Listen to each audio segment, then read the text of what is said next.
The short-barreled version of the Thompson was Winston's personal favorite weapon of all time. He looks like a gangster from an old Hollywood movie. This photo was taken during an inspection of invasion defenses near Hartlepool, on July 21, 1940. The interesting thing about this picture is that both the British and the Germans used it for propaganda purposes. The British photoshopped some soldiers out of the frame to make him more statesman-like, while the Germans depicted him as an American gangster or a criminal. It's an example how media can change your outlook on the world. Nazi propaganda minister Goebbels saw the image as a godsend and used it extensively domestically, with the other Axis countries, and even in airdrops over the Britain during the Battle of Britain with the text in English "Wanted," and at the bottom, "For incitement to murder." The reverse of the leaflet is all text. This gangster, who you see in his element in the picture, incites you by his example to participate in a form of warfare in which women, children and ordinary citizens shall take the leading parts. This absolutely criminal form of warfare, which is forbidden by the Hague Convention, will be punished according to military law. Save at least your own families from the horrors of war. With France and its other European allies out of the war, Britain and its empire stood by itself against a triumphant Hitler.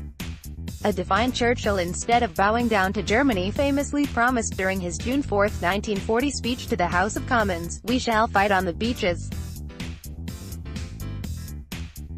We shall fight on the landing grounds, we shall fight in the fields and in the streets, we shall fight in the hills, we shall never surrender." Trying to pass on his never-give-up attitude, he sought to back up British morale with some public tours of the British coastal defences. During one of these tours he was photographed trying out an American 1928 Tommy gun or Thompson SMG submachine gun, at defence fortifications near Hartlepool in northern England. Britain purchased quantities of the M1928 Thompson, which were delivered with the drum magazine, but soon it was discovered to weigh too much, was cumbersome to load, and it rattled too much in use, so thousands were returned to the manufacturer and exchanged for stick mags.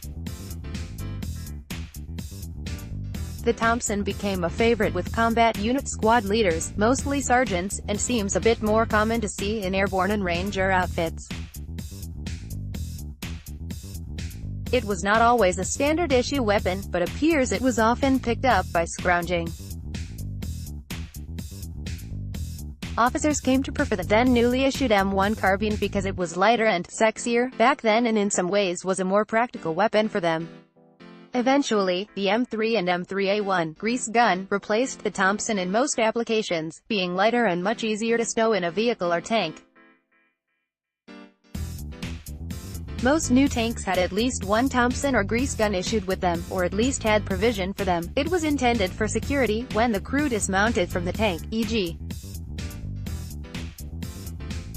when gassing up or replenishing ammo, or in event the crew had to bail. There was usually a ground tripod provided in the tanks to mate up with one of the .30 cal machine guns, also for dismounted use. Interesting facts: General John T.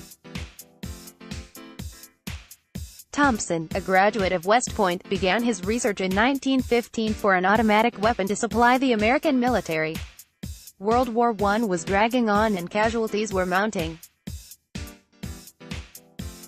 Having served in the Army's ordnance, supplies and logistics, General Thompson understood that greater firepower was needed to end the war.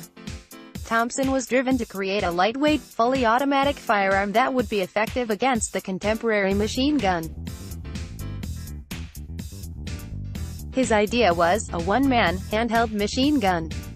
A trench broom. The first shipment of Thompson prototypes arrived on the dock in New York for shipment to Europe on November 11, 1918, the day that the war ended. In 1919, Thompson directed Auto Ordnance to modify the gun for non-military use. The gun, classified a submachine gun, to denote a small, handheld, fully automatic firearm chambered for pistol ammunition, was officially named the Thompson submachine gun, to honor the man most responsible for its creation.